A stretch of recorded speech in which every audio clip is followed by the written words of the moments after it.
Ahí vamos, ¿eh?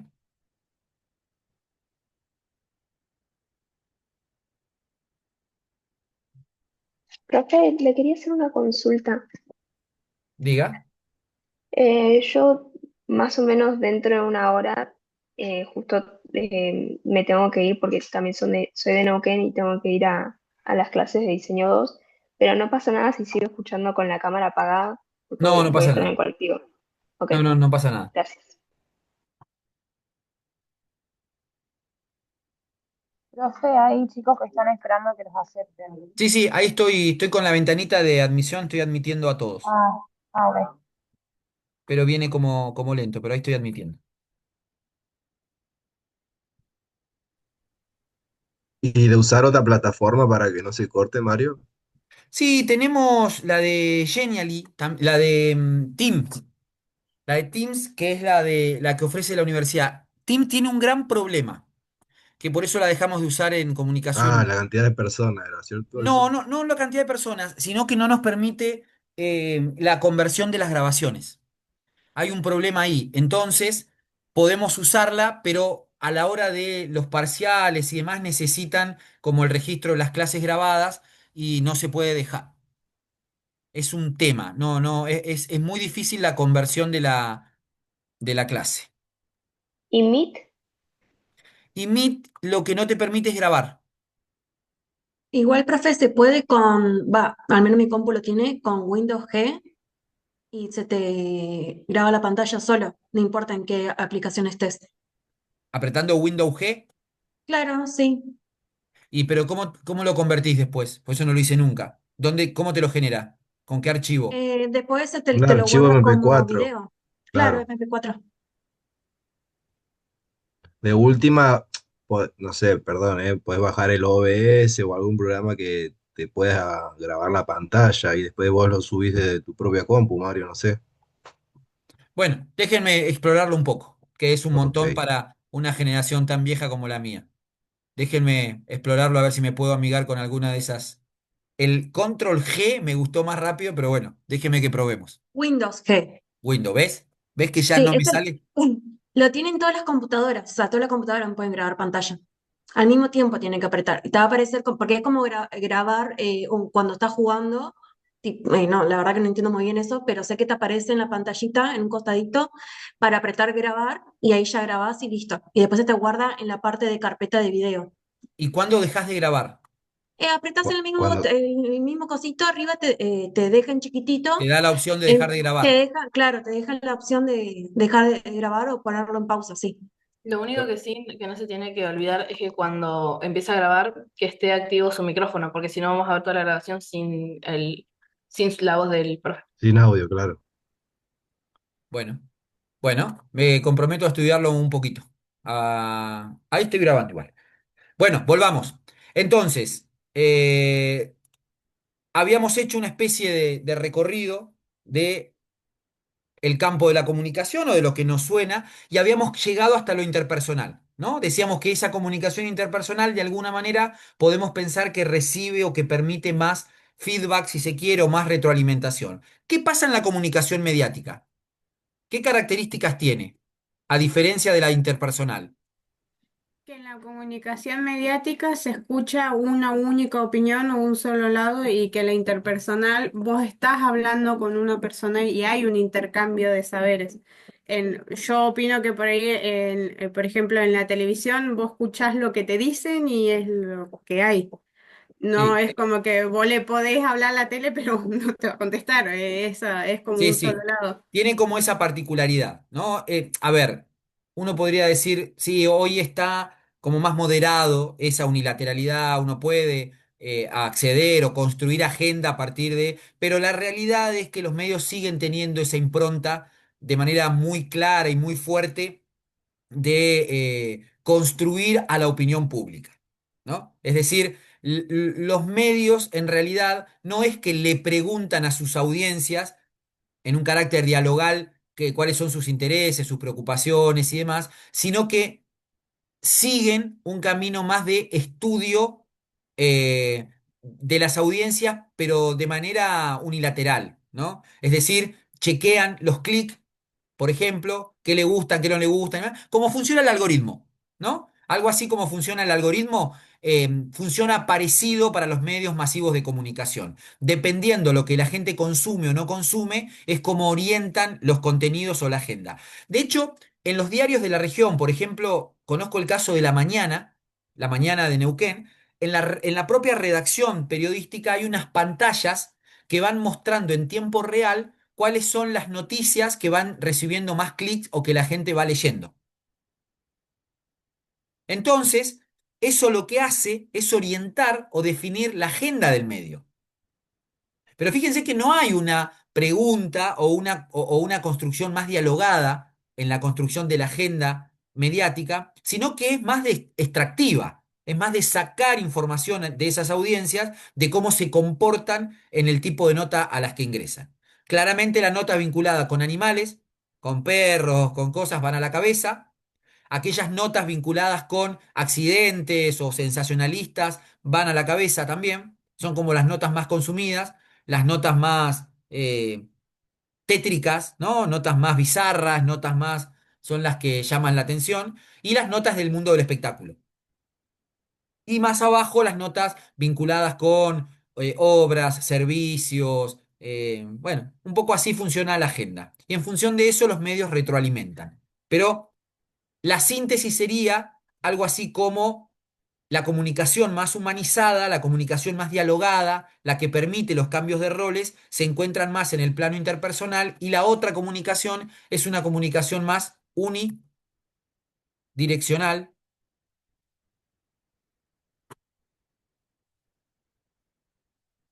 más dirigida, menos dialogada. Dialogada. Me faltó, se me fue la H. Bien. Nosotros en eh, historia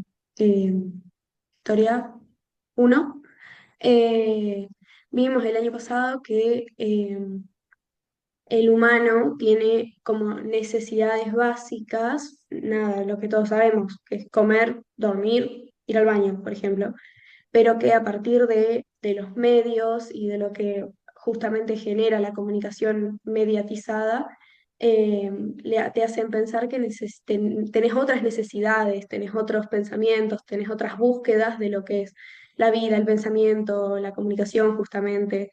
Entonces, bueno, no sé cómo ¿Cómo traducirlo. vincularlo?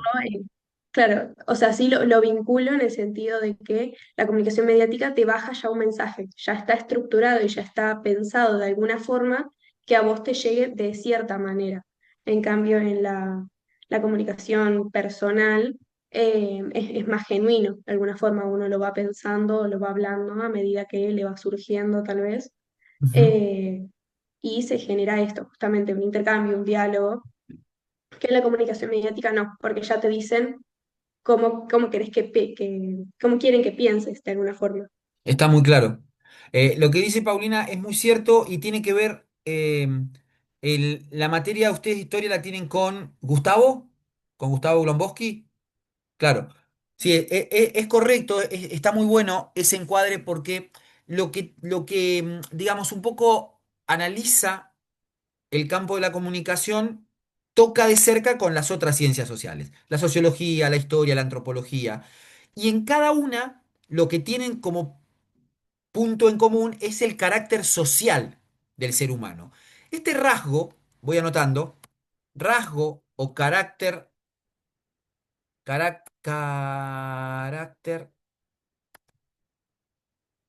social del ser humano está en la base de nuestra condición humana. Es decir, nosotros lo vamos a ver un poquito más adelante, pero solo nos convertimos en seres humanos en tanto y en cuanto interactuamos con otros. Ahora, en esa interacción que hacemos con otras personas, nosotros vamos construyendo nuestra subjetividad, nuestra visión de mundo, ¿no?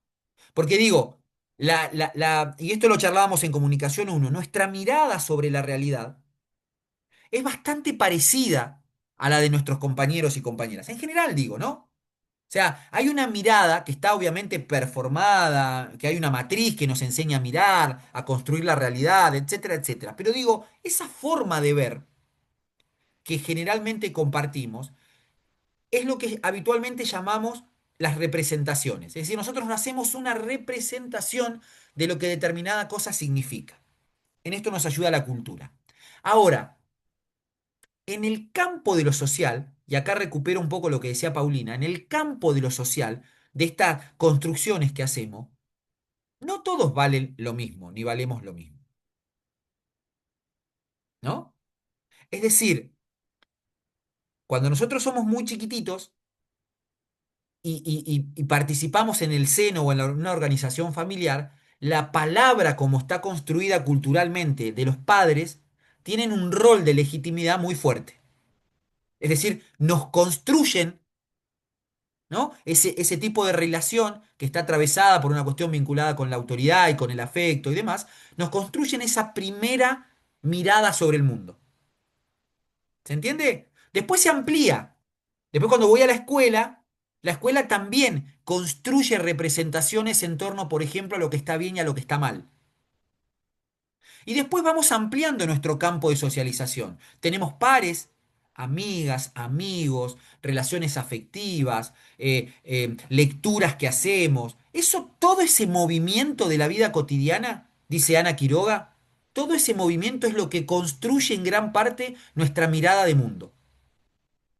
Ahora, hay agentes sociales que tienen un nivel de penetración en la construcción de la representatividad y de la representación mucho más fuertes que otros.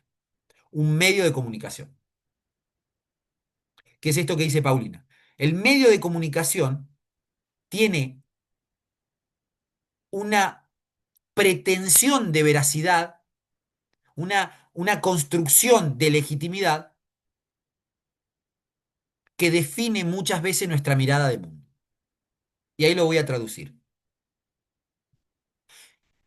Culturalmente estamos acostumbrados, porque nos han acostumbrado desde hace muchos años, como dice Paulina, a que nos relacionemos con los medios de comunicación, por ejemplo, como si los medios de comunicación fueran la verdad, ¿no? Entonces yo, cuando miro un medio de comunicación, cuando miro la noticia, entiendo, estoy convencido de que lo que me está mostrando es la realidad y me condiciona.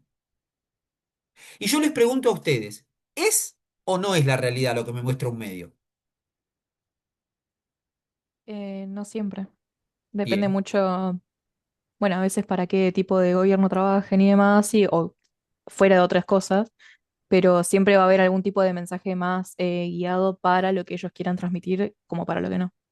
Bueno, está bueno lo que plantea Julieta, pero digo, ampliemos la mirada. Y por fuera del discurso político, en general, lo que nos muestran los medios, ¿es la realidad? No, siempre es una porción de la Claro, realidad una a lo porción. sumo.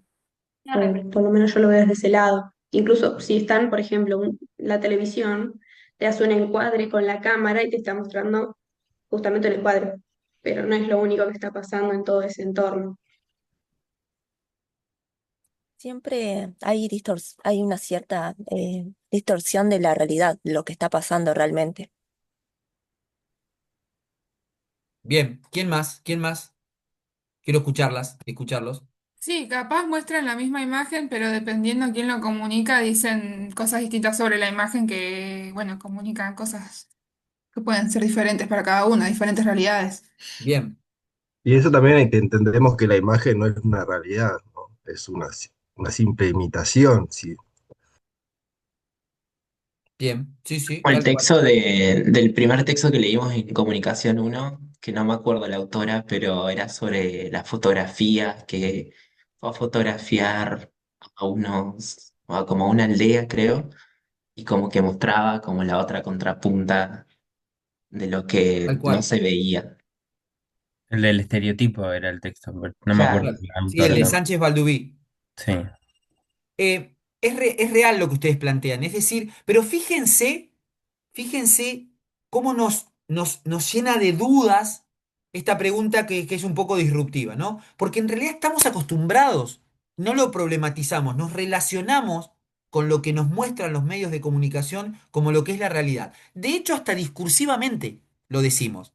Cuando quiero conocer de la realidad, prendo un medio de comunicación. Y en realidad, la deconstrucción un poco que opera sobre eso es que el medio puede ser gráfico, radial, audiovisual, lo que sea, es una construcción narrativa. Es decir, quienes construyen un noticiario seleccionan 10 o 12 eventos para poder proyectarlos en un resumen de una hora. Esa selección es una selección que no es casual, que es como les decía recién, que va marcando los clickbait, ¿no? Va chequeando. No es una, pero porque detrás de un medio de comunicación hay un interés que obviamente está ligado a la subsistencia de ese medio.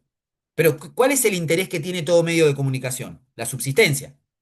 Si no, no tiene sentido, digamos, ¿no? Y esa subsistencia tiene que ver con altos niveles de audiencia. Entonces, los altos niveles de audiencia se logran que la gente se quede, habite en el medio, que construya ese hábito de mirarme. Pero la selección es una selección, por eso cuando ustedes miran el noticiario, o miran, o agarran un diario, o miran una home, ese recorte es un recorte de la realidad, que generalmente es variado. Te muestran una noticia deportiva, una noticia del espectáculo, una noticia de una muerte o un accidente y una noticia de política. No está mal, como decía Dolina, no está ni bien ni mal, mejor dicho, sí, está mal, mejor dicho, está mal. Pero quiero decir, esa es la dinámica, como hacemos siempre, esa es la dinámica con la cual se comportan los agentes.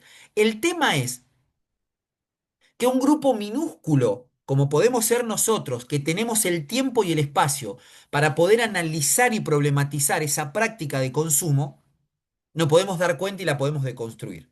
Pero somos el 0,0000000.01 de la población. En general, la relación que establece la gente con el medio de comunicación es una relación acrítica, ¿no? Yo les he comentado, voy a la casa de mis papás y están sentados los dos frente a Crónica y en la casa, cuando salgo yo, empiezan a poner candados, candados, candados, candados, porque, ¿no? Tienen esa sensación que transmite el medio de que les van a saltar por la ventana en cualquier momento. Por ejemplo, los medios que se consumen muchas veces acá, y esto lo decía mucho más adelante la Escuela Latinoamericana de Comunicación, están atravesados por una lógica que muchas veces es colonizadora. Buenos Aires construye una agenda mediática, crónica, los principales canales de televisión, por ejemplo. Una agenda que no es muy federal. Digo, no es muy común encontrar una noticia de Neuquén, de Río Negro, de Ushuaia, en un noticiario de eso, ¿no? Sin embargo, nosotros sí nos fumamos una agenda noticiaria de 10 o 12 noticias en una hora de cosas, a no ser que pase algo realmente extraordinario acá, como puede ser la nieve del otro día o un accidente muy grande, ¿no? Que realmente merezca la atención. Pero en general, fíjense cómo construimos una representación a partir de una agenda que ni siquiera nos es propia. Bueno, Mario, sí, y eso no solo con los medios, sino con la música, un montón de cosas que tenemos que consumir de Buenos Aires, por ejemplo, ¿no? Sabiendo que acá también tenemos otros artistas y muchos medios más, como lo que estamos viendo ahora. tal cual. Eso tiene que ver con esto de la alfabetización de la cual de manera dérmica, es decir, no nos damos cuenta, pero en la dinámica cultural adquirimos esa forma de consumo que no la interpelamos en ningún momento. Entonces es como le digo, cuando vos te haces por primera vez una plataforma tan comercial como Netflix, por ejemplo, y te pones usuario y contraseña por primera vez, lo que te muestra ese algoritmo por primera vez, sin saber tus gustos, es una agenda como muy norteamericana, muy colonizadora, ¿no? un tipo de cine que es el más consumido en general. Después vos, si tenés, digamos, esta perspectiva de por lo menos pensarlo, vas construyendo tu propio algoritmo, que se resiste el algoritmo igual, ¿eh? Te va a mostrar de vez en cuando, ¿no? El ataque a la Casa Blanca, ¿no? Siempre es como que gira en torno a eso. Pero bueno, ¿qué quiero decir con esto? Para finalizar esa idea que se me fue muy lejos, muy de las manos. Recuperando lo que decía Paulina. Que en el repertorio de lo social, de esa interacción que hacemos y construimos, algunos agentes son más fuertes que otros en la construcción de la representación. Vos con tu grupo de amigos más o menos compartís culturalmente algunas prácticas, algunas formas de ser, algunas formas de sentir, algunas formas de comprender la música, la literatura, los consumos, algunas formas de comida. Pero en general, los medios de comunicación tienen la omnipotencia de construir la opinión pública.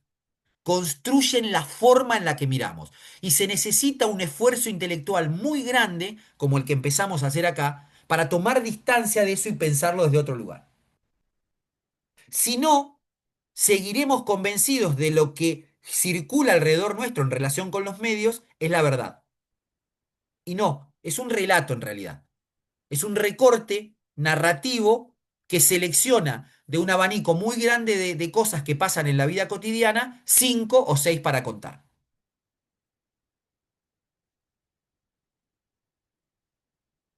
Ahora, y vuelvo con esto, así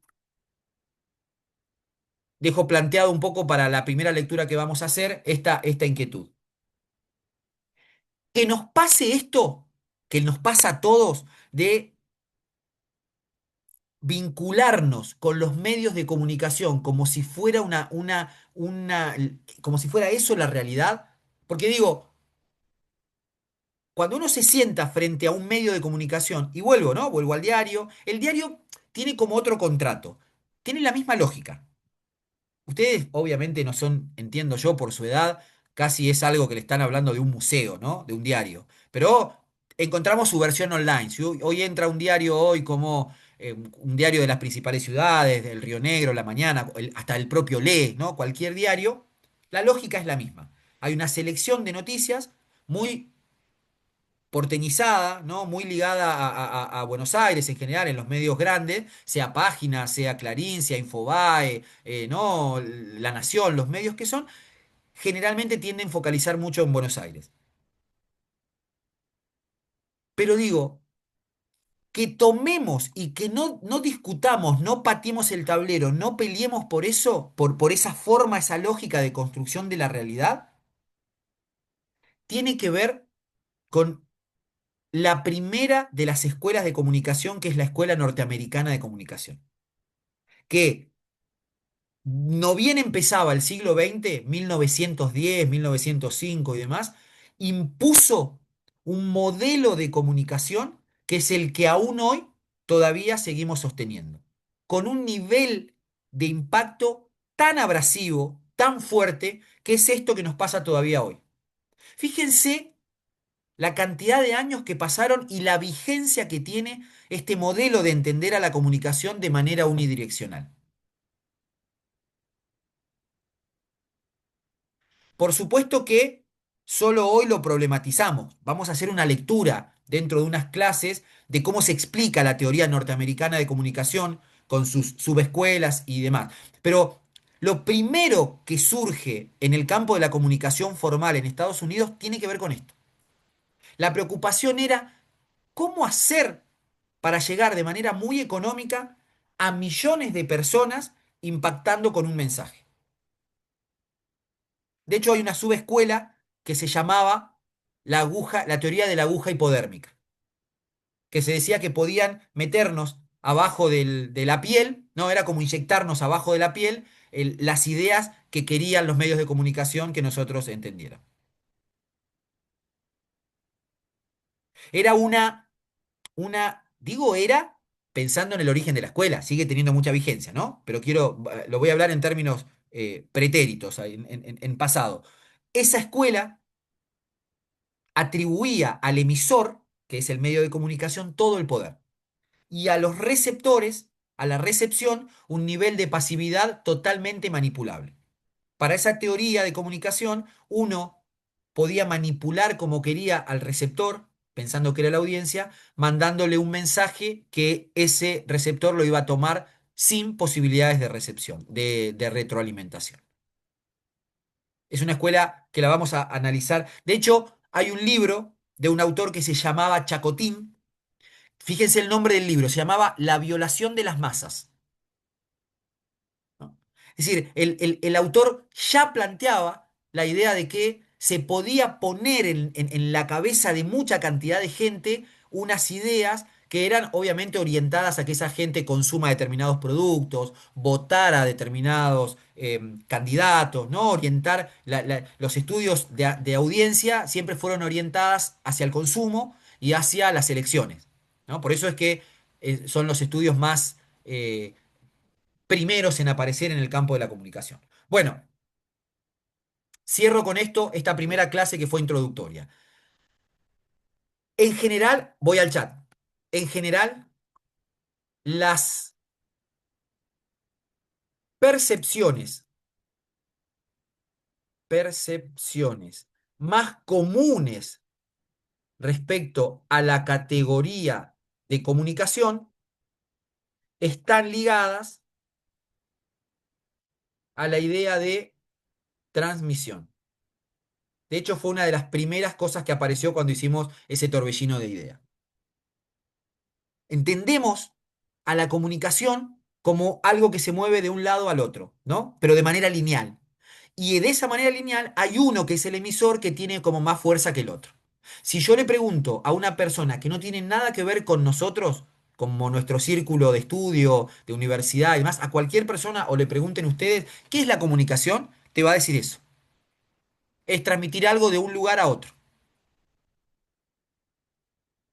¿no? La idea de transmisión, la idea de lo lineal, la idea de llevar algo de un punto a otro, está presente en la idea de comunicación.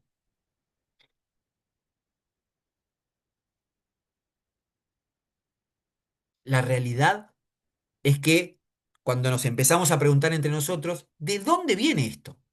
¿Por qué entendemos a la comunicación como esto de acá a allá? Y es eso que les decía. Es el aporte que hace la Escuela Norteamericana de Comunicación de construir un modelo pocket de comunicación que aplica a cualquier cosa. Termina vaciándolo de sentido al concepto de comunicación. Lo vamos a trabajar. La comunicación para nosotros, diríamos para la perspectiva latinoamericana, que es desde donde nos situamos, pero también para las perspectivas críticas, para las perspectivas críticas, la comunicación es un proceso social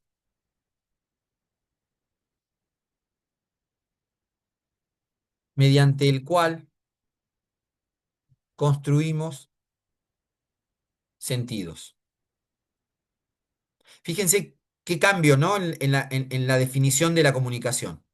La pensamos como una puesta en común.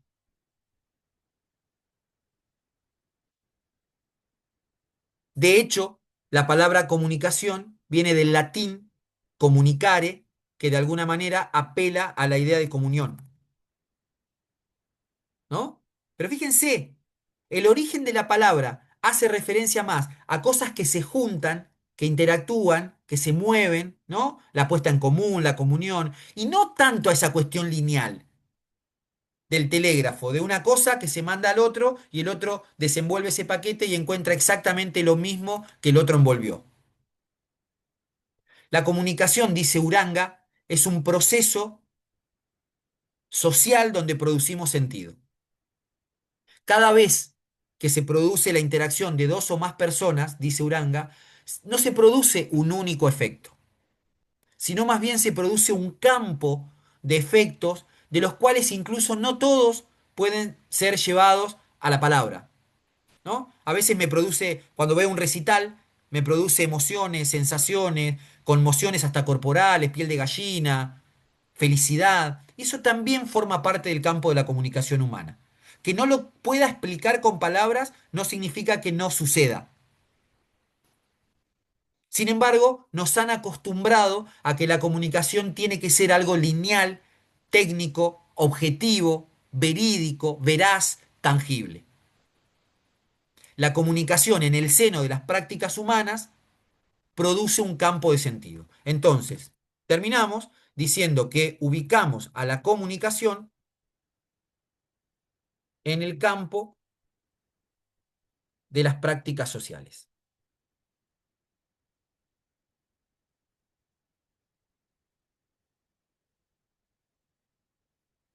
¿Se entiende, chicos? ¿Chicas? ¿Se ve lo que estamos intentando desmenuzar? Es esto, es dinamitar o romper la categoría de comunicación tal como la venimos pensando hasta ahora. Obvio que no es fácil, ¿no? Es como intencionalmente ponerme 2 o 3 piedras en los zapatos e intentar correr una cuadra. Es difícil. Pero digamos, tampoco estamos para que, sino es un buen espacio para reflexionar sobre eso. Vamos a estas primeras reflexiones agregarle una lectura para ver cómo lo cuenta de manera bien teórica, bien conceptual Uranga, en Mirar desde la comunicación, que es el texto que vamos a leer, porque ahí habla Uranga de cultura, de lenguaje, de comunicación, de prácticas sociales, y nos da un poco más de herramientas para seguir pensando la comunicación desde otro lugar. ¿Estamos? Después que hagamos esto, la clase que viene y probablemente la otra, que avancemos un poquito más, ya empezamos a ver el componente histórico de cada una de las escuelas. Empezando por la norteamericana, a la que le vamos a dedicar unos buenos cintazos y vamos a desmenuzarla bastante, que es como la primera que genera este modelo tan fuerte, que es como que nos construye una ojera, una anteojera, a partir de la cual nos cuesta mucho sacarla para poder entender los procesos de comunicación. Lectura, Campus, Julieta lo va a dejar activo, pero se llama Mirar desde la comunicación y es un texto de un teórico argentino que está muy vivo, que se llama, un texto de Washington Uranga. Si no lo sube en el corto plazo, no hay problema, lo buscan en la web, ponen Mirar desde la comunicación Uranga y van avanzando con la lectura. Es un texto súper amigable, súper fácil, mucho para subrayar, mucho para destacar. Hagan esa lectura y el jueves que viene empezamos nuestra clase teórica dialogando un poco sobre ese texto. Lo compartimos, lo dialogamos, traigo una presentación y seguimos avanzando un poquito más sobre esto. ¿Estamos? Sí, profe. Bueno, es un placer haberlos compartido y pensar que vamos a compartir estos jueves juntos. Gracias, profe. Nos Nos vemos. encontramos hace un ratito y tipo 4 menos 5 se conectan al link de Julieta que les va a explicar la modalidad de los prácticos. Y conmigo el jueves, 2:30 de la tarde, abrimos la pantalla y seguimos trabajando. Gracias. Nos